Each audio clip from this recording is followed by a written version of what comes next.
Abra sua Bíblia no texto de Romanos, capítulo 12. Nós vamos ler do versículo 3 até o 7. É a lista de dons espirituais que está no livro de Romanos, tá? Então nós vamos hoje começar uma série de mensagens. Não, a gente vai ter 2 domingos só, que nós falaremos sobre esse assunto, dons espirituais. E eu espero que Deus fale no seu coração. Romanos 12, versículo 3 ao 7. Quem achou, diga amém. Amém. Quem não achou, desespera. Romanos, capítulo 12, do versículo 3 ao versículo 7. É a lista de dons espirituais, né, que a gente tem ali. Romanos, capítulo 12, versículo 3 ao 7. Vamos ler, então, a palavra de Deus. Boa noite, irmãos. Boa noite. Por isso, pela graça que me foi dada, digo a todos vocês: ninguém tenha de si mesmo um conceito mais elevado do que deve ter, mas, ao contrário, tenha um conceito equilibrado, de acordo com a medida da fé que Deus lhe concedeu. Assim como cada um de nós tem um corpo com membros, e esses membros não exercem todos a mesma função, assim também em Cristo nós, que somos muitos, formamos um corpo, e cada membro está ligado a todos os outros. Temos diferentes dons, de acordo com a graça que nos foi dada. Se alguém tem o dom de profetizar, use-o na proporção da sua fé. Se o seu dom é servir, sirva. Se é ensinar, ensine. Acabou? Então tá bom. Vamos orar então? Vamos orar para que Deus fale ao nosso coração, que Deus ilumine o nosso entendimento. Deus, muito obrigado pela tua palavra. O Senhor fala ao nosso coração, em nome de Jesus Cristo. Amém. Você pode sentar. Obrigado, Edmilson, pela leitura.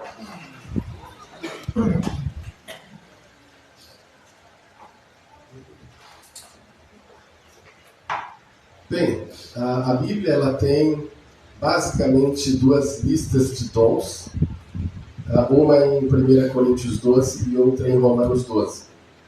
Basicamente é isso. Então, nós vamos falar sobre a lista de Romanos, tá? Que é uma lista que eu acho que ela vai ser bem interessante e importante para nós. Antes, nós vamos entender o que é dom, dons e fruto. Não é a mesma coisa? Não é a mesma coisa. Dom é uma coisa, dons é outra coisa e fruto é outra coisa. Dom do Espírito, fruto do Espírito e dons do Espírito. Primeiro, dom do Espírito. O dom do Espírito é a salvação. Então, quando você lê na sua Bíblia dom, no singular, né, dom, você sabe que é a salvação. Por exemplo, Romanos 6,23. O que está lá em Romanos 6,23? O salário do pecado é a morte. Mas o dom gratuito de Deus é o quê? A vida eterna. A palavra dom significa presente. Então a salvação, ela não é uma recompensa. A salvação, ela é um presente. Outro texto. Efésios 2, versículo 8. Vocês são salvos pela graça, mediante a fé. E isto não vem de vós, é dom. Então, a salvação, ela é um dom, ela é um presente. Outro termo, fruto do Espírito. Esse termo ele aparece em Gálatas 5, 22 e 23. O fruto do Espírito não é a salvação. O fruto do Espírito é uma mudança na personalidade da pessoa. Então, por exemplo, antes do Espírito Santo, nós éramos indiferentes com o próximo. Mas após o Espírito Santo, nós temos amor. Antes do Espírito Santo, nós éramos pessoas que tínhamos medo da vida. Mas agora com o Espírito Santo nós temos paz. Antes do Espírito Santo nós éramos tristes, cabisbaixos, mas agora nós temos alegria. Antes do Espírito Santo nós éramos desequilibrados, mas agora com o Espírito Santo nós temos domínio próprio. Então, o fruto do Espírito Santo é a mudança que o Espírito faz na nossa vida, na nossa personalidade. Então, recapitulando, o que é dom? Bom, tem uma turma atenta, né? O que é dom? Presente. O que é fruto? É a mudança na personalidade da pessoa. Ou aperfeiçoamento, alguns preferem. E o que é dons? Plural. Dons. Dons são habilidades que o Espírito Santo nos dá quando nós nos convertemos. Tem o arrogante e tem o soberbo, e tem o complexado. O arrogante diz: eu tenho todos os dons. Esse cara sou eu, né? E tem o complexado: eu não tenho nenhum dom. A verdade é que nós não temos nunca todos e nunca não teremos nenhum. A gente sempre tem no mínimo um, tá? Então é isso, então essa é a diferença. Então aqui nós temos a lista de dons, portanto são listas de habilidades que o Espírito Santo nos dá. Vamos lá. No versículo 3, Paulo introduz a questão do autoconceito. Como é que você se autoconceitua? Ou seja, qual é a imagem que você tem de si? Você já ouviu a expressão fulano se acha? O que quer dizer fulano se acha? É que, verso 3, é que ele tem um conceito elevado sobre ele. Não é isso? Ele tem um conceito elevado. Ele acha que ele é o melhor, é o mais inteligente, é o mais sábio, mais espiritual, mais tudo ele é melhor. Então, isso é um autoconceito ou um conceito de si, versículo 3, elevado. E isso não é bom, porque a mensagem da cruz, ela é uma mensagem de humildade. Ela não é uma mensagem de arrogância. Vocês lembram do Sermão do Monte? Bem-aventurados os pobres de espírito. O que é alguém pobre de espírito? Humilde. Então a mensagem de Jesus é humildade. Então, em primeiro lugar, uma pessoa que tem um autoconceito elevado de si mesmo, isso não convém. O autoconceito que Paulo fala que o crente tem que ter, no verso 3, é conforme a medida da fé. O que ele quer dizer com medida da fé? Aqui é a questão da salvação, a medida da fé que Deus nos concedeu. Então, por exemplo, a fé, irmãos, ela foi concedida por Deus. Não é isso? Não é isso que está lá em Romanos 10, 17? O que está em Romanos 10, 17? A fé vem pelo ouvir. Então, a fé, ela vem pelo ouvir o quê? A palavra de Deus. Então, a fé que você hoje deposita em Deus não vem de ti. Você recebeu de Deus. Então, Paulo fala, você tem como ter duas autoconcepções. Dois autoconceitos. O primeiro é um elevado, que não é bom. E o segundo é conforme a medida da fé que lhe foi concedida por Deus. E esse é bom. Quando você se vê como um pecador. Até a fé que você dá para Deus, até a fé você teve que receber de Deus. Nós somos tão caídos desde Adão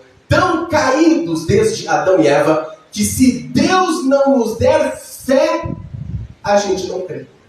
Então, tudo vem de Deus. Então, não há razão para uma igreja haver arrogância ou disputas de importância.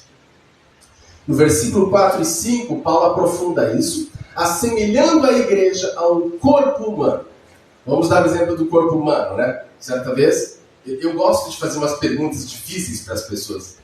É do meu temperamento, eu acho. E eu fazia para a Vanessa, agora eu não faço porque perdeu a graça. Eu fiz tanto, casado assim, fiz tanta pergunta, que agora perdeu a graça. Mas namoro era bem legal. Eu perguntava assim para as pessoas, né? Se você pudesse escolher ficar cego, ou surdo, ou mudo, o que você escolheria? Aí a pessoa dizia para mim, escolheria não ficar nada disso. Essa é a minha escolha. Não, mas no meu exemplo, tu tem que escolher uma coisa. No meu exemplo, tem que escolher. Ou tu vai ficar cego, ou surdo, ou mudo. Escolhe. E aí a pessoa dizia, surdo. Porque cego é muito ruim, dá para ver as pessoas e tal. Não, surdo é bom. Eu falei, não, mas surdo, tu nunca mais vai ouvir a voz da tua mulher. Eu falei isso para um homem, ele sorriu. Deu errado, eu falei, não, péssimo exemplo. Eu já fiz outro exemplo. Eu pensei o exemplo errado. Eu formulei, não, peraí, não, você não é bom. Então tá, tu nunca mais vai ouvir uma música, tu nunca mais vai ouvir o ronco da tua moto, tu nunca mais vai ouvir nada. E aí ele falou, não, o surdo não é legal, né? Mudo. Mudo também é problemático, tu nunca mais vai cantar, tu nunca mais vai falar. Imagina?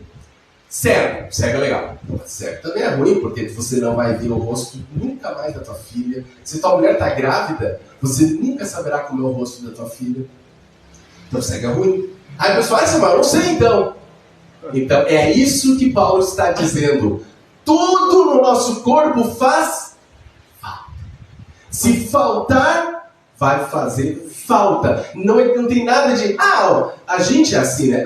O irmão ali da igreja não faz falta. Faz falta. Porque todos nós aqui somos membros que compomos o mesmo corpo. E se um membro não está atuando, então nós temos um problema, porque a gente vai tropeçar, ou a gente não vai falar, ou não vai ouvir, ou não vai pegar, ou não vai caminhar. E aí vai.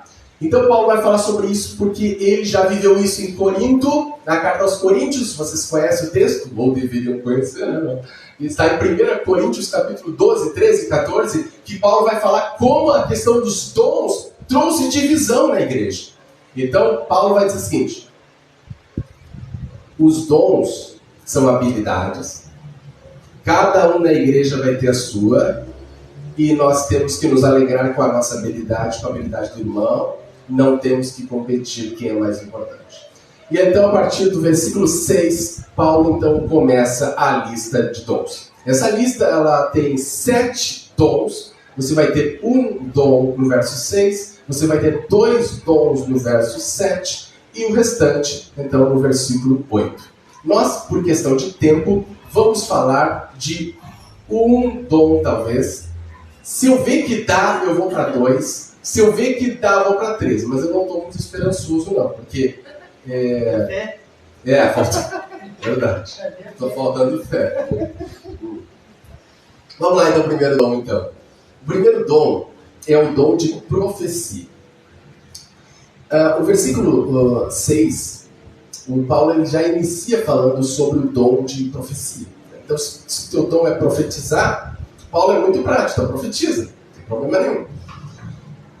O que acontece é o seguinte, quem profetiza vai ser o profeta, né? O profeta vai profetizar. E a pergunta que fica é a seguinte, qual é a função do profeta?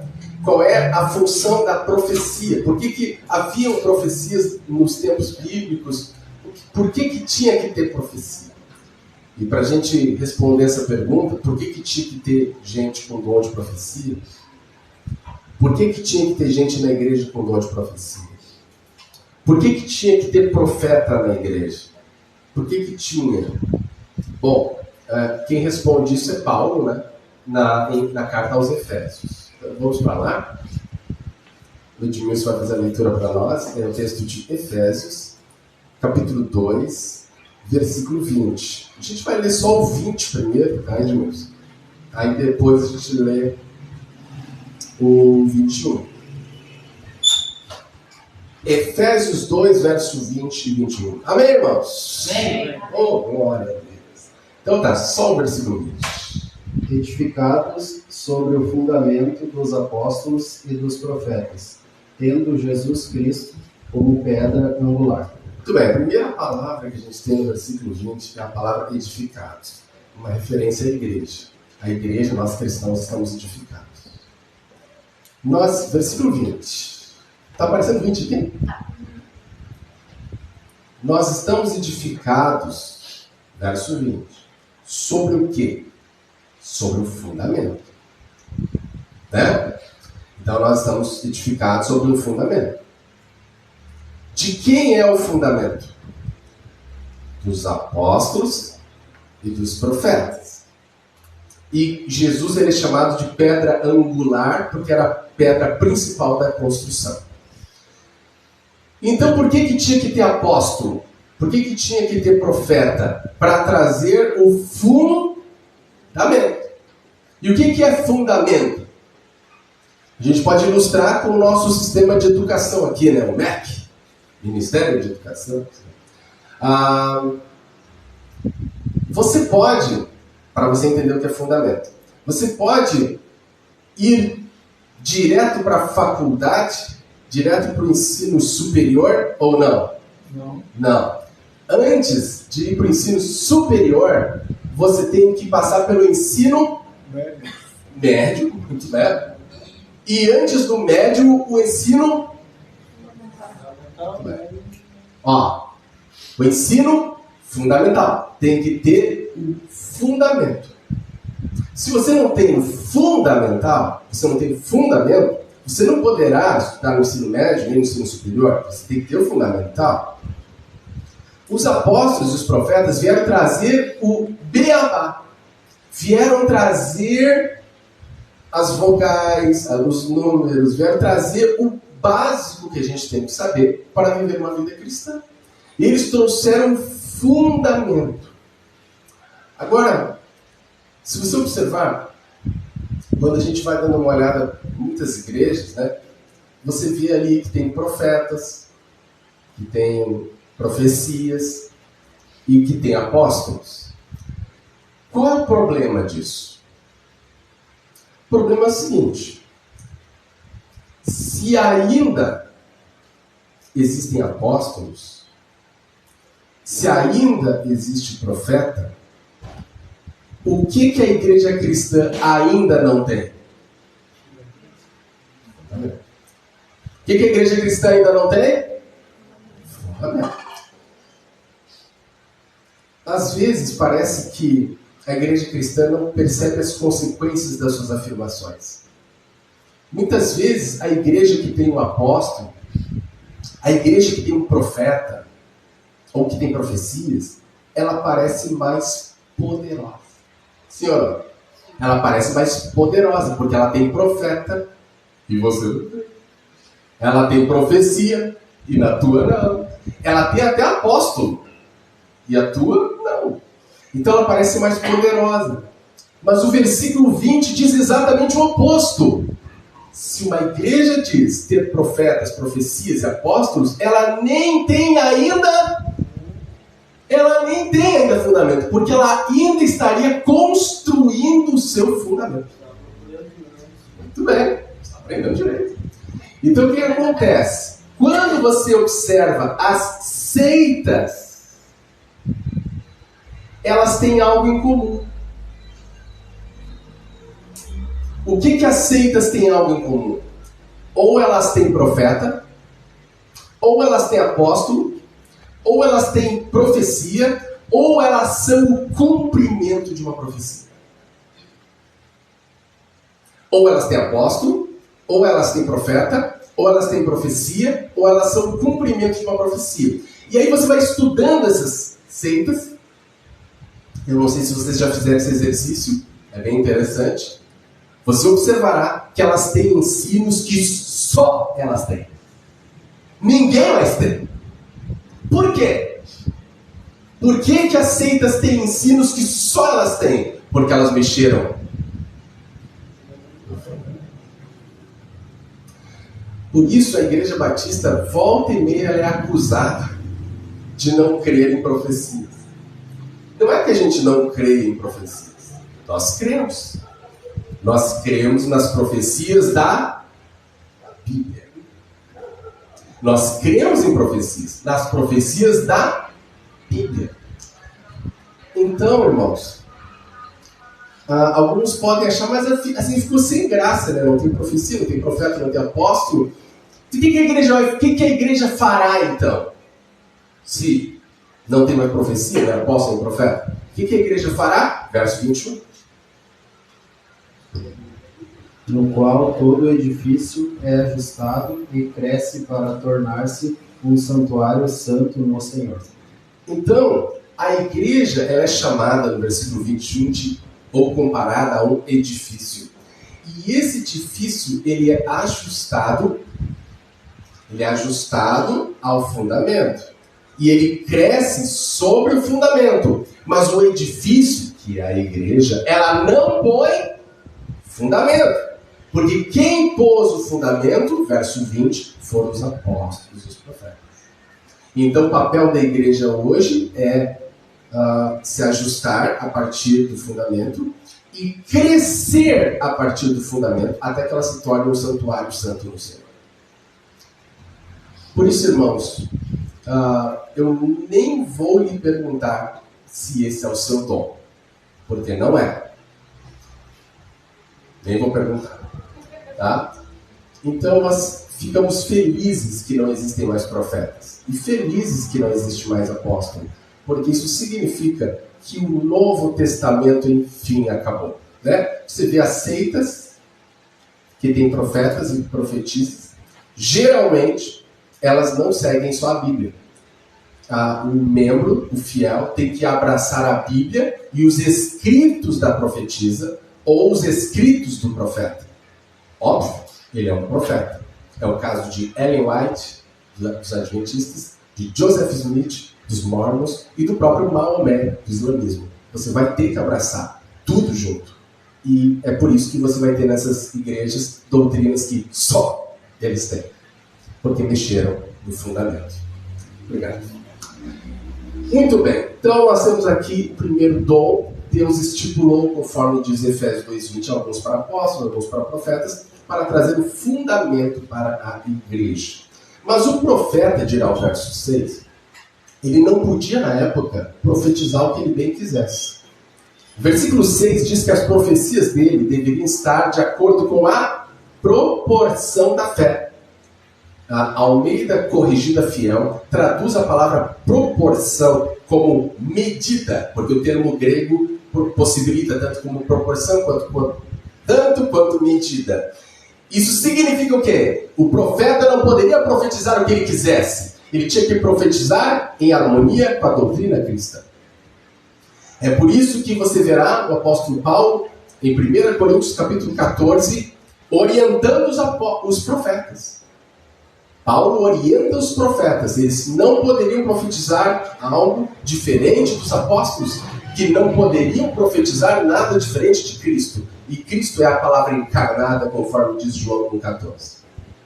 Eu sugiro que você leia na sua casa, anote aí, 1 João capítulo 4.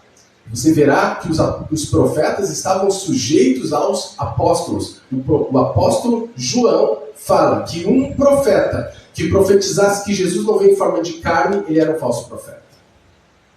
Então, eles poderiam profetizar, eles poderiam trazer profecias e revelações, mas eles não poderiam fazer isso em dissonância com o que os apóstolos estavam fazendo. Porque conforme diz Efésios 2:20, os apóstolos e os profetas trabalhavam juntos. Quando morrem os apóstolos, não pode ter continuidade dos profetas, porque eles trabalhavam juntos. Muito bem. Então esse é o primeiro dom. O versículo 7, nós temos em diante, o 7 e 8 nós temos dons, e esses 5, eu quero que você se identifique com eles. O primeiro dom que nós encontramos, o segundo dom, que está no verso 7, é o dom de servir. A palavra grega, que é traduzida na NVI como servir, é traduzida na Almeida Corrigida Fiel como ministério, porque é a mesma ideia. É alguém que que recebe o dom para o serviço, para o ministério, ou seja, para o pastorado.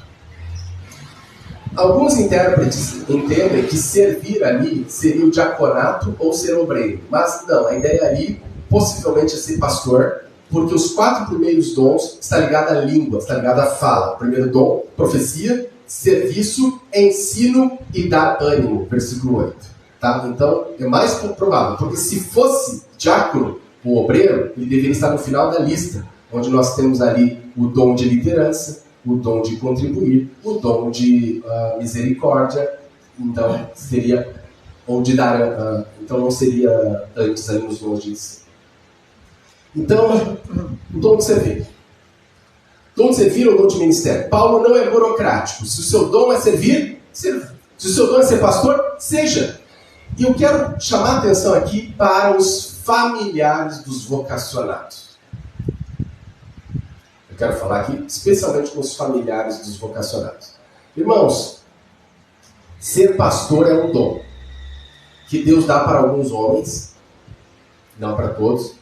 E ele escolheu esses homens que vão liderar parcelinhas da igreja. Cada um lidera uma parcelinha. Eu não sou profeta, eu só tenho o nome de um, mas eu não sou profeta. E eu não sou apóstolo, eu sou um pastor de igreja local. Então Deus separou Samuel, separou o outro lá, separou o outro lá. Vários pastorzinhos para o supremo pastor que é Cristo.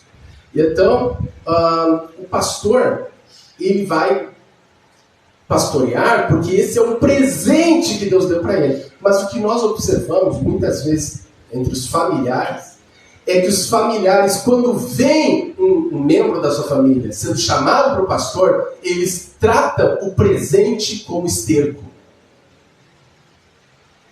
Eles tratam o presente como esterco. Basta ver o semblante das esposas quando o homem diz: amor, eu estou pensando em ser pastor. Pronto, já perdeu a esposa, né? Os pais ficam profundamente preocupados. É difícil você ter alguém vocacionado que a família abraça e se alegra e bate palma. A maioria fica... Então eu quero te contar uma história real. Eu tenho um amigo que hoje ele é pastor.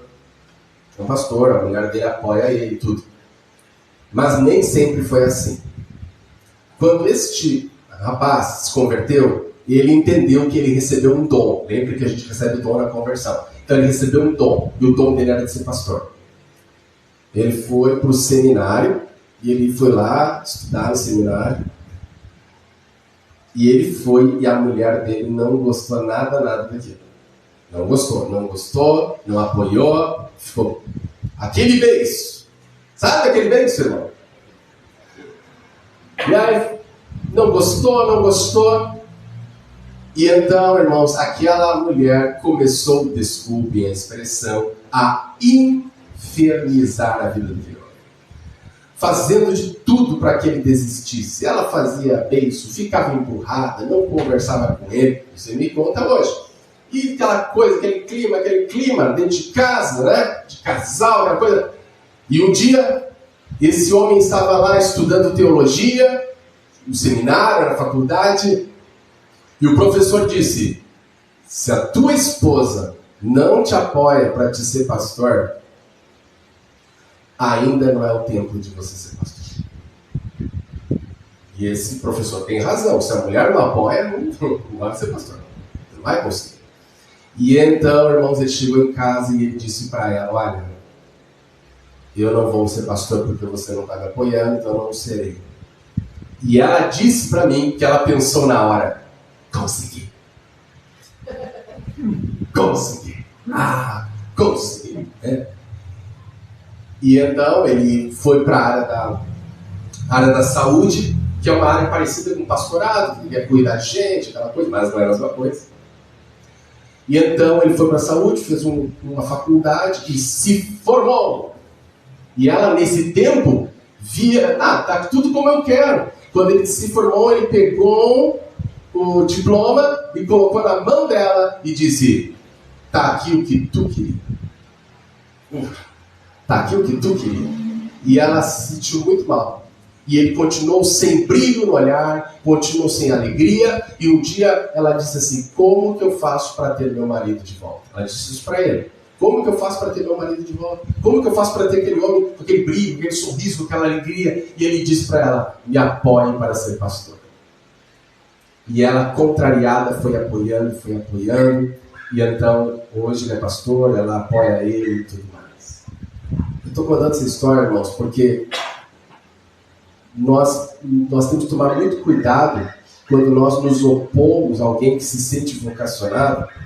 Porque se Deus está chamando o teu filho, se Deus está chamando o teu marido, ou o teu pai, e você não apoia, você não está lutando contra ele, você está lutando contra Deus. Eu não queria estar na sua pele. Então nós temos que tomar muito cuidado. Se o teu filho chegar para você, minha irmã, e disser que está pensando em ser pastor, é porque talvez Deus deu para ele esse dom.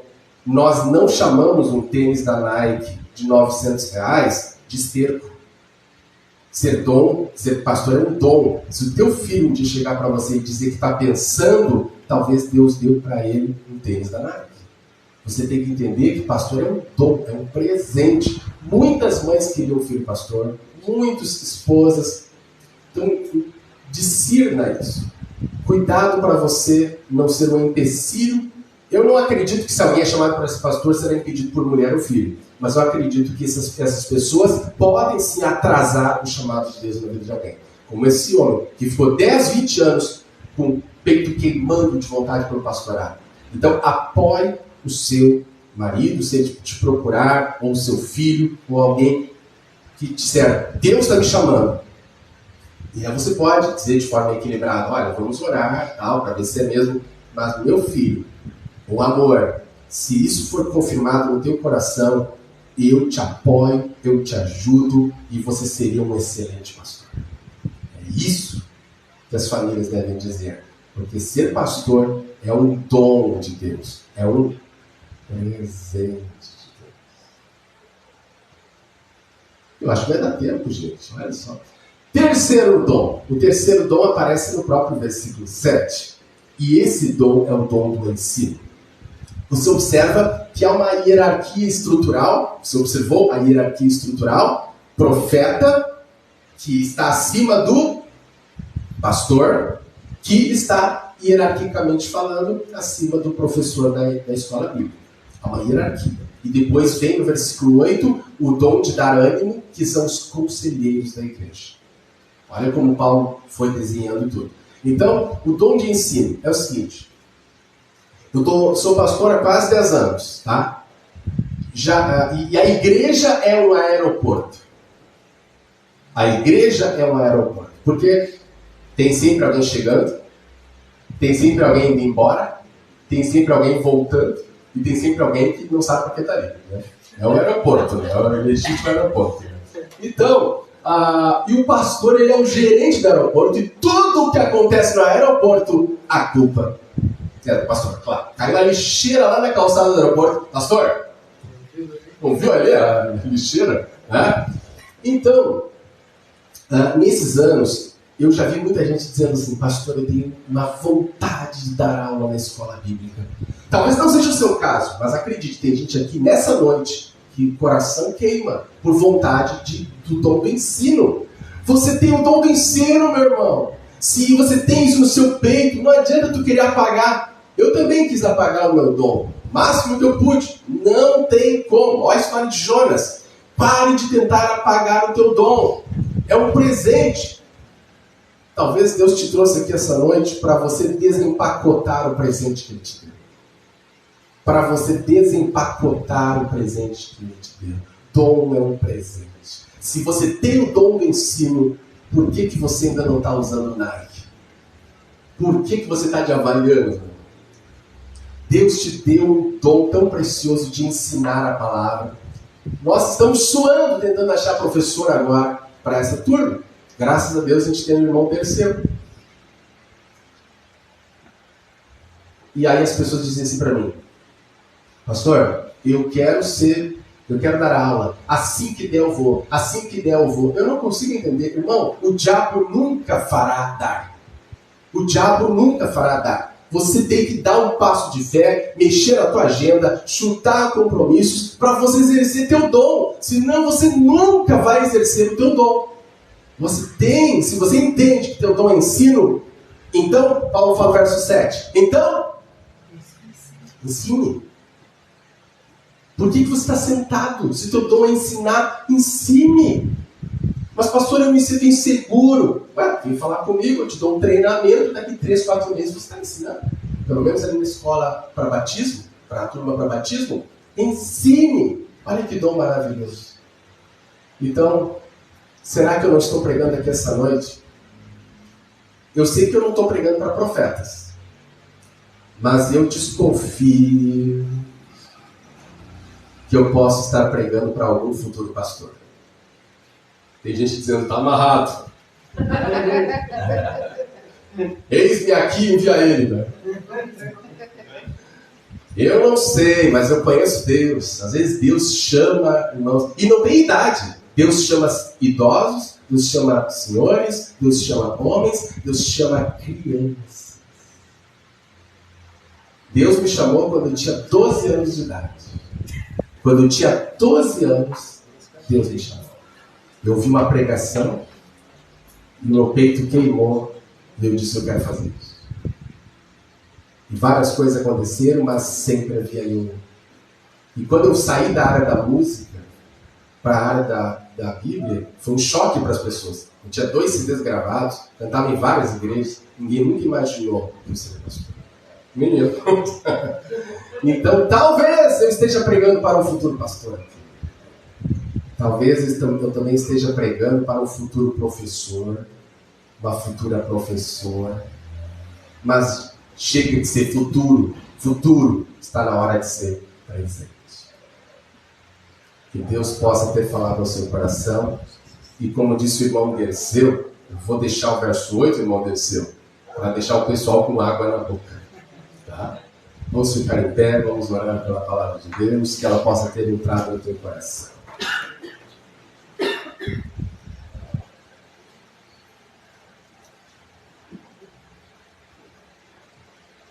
Deus, nós te agradecemos por essa pregação.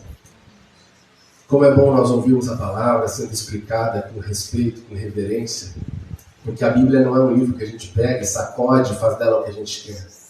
A gente respeita as regras básicas de interpretação para ensinar com fidelidade o que a tua palavra diz. Damos-te graça, porque cada um ali tem um dom. E eu sei que alguns ainda não se encontraram, mas até semana que vem vão se encontrar, porque a lista vai terminar. Então, Deus, obrigado por aqueles que já se balançaram, aqueles que já sentiram o coração queimar, aqueles que já sentiram que talvez é por aí. Obrigado, porque é o Senhor que nos chama. Obrigado. Obrigado, Senhor, também porque o Senhor já levantou apóstolos, já levantou profetas. Ou seja, nós temos um fundamento. E a partir deste fundamento, nós nos ajustamos e crescemos, até que sejamos um santuário santo no Senhor. Conforme diz em Efésios 2, 20 e 21. Obrigado, Deus. Em nome de Jesus. Amém. Amém.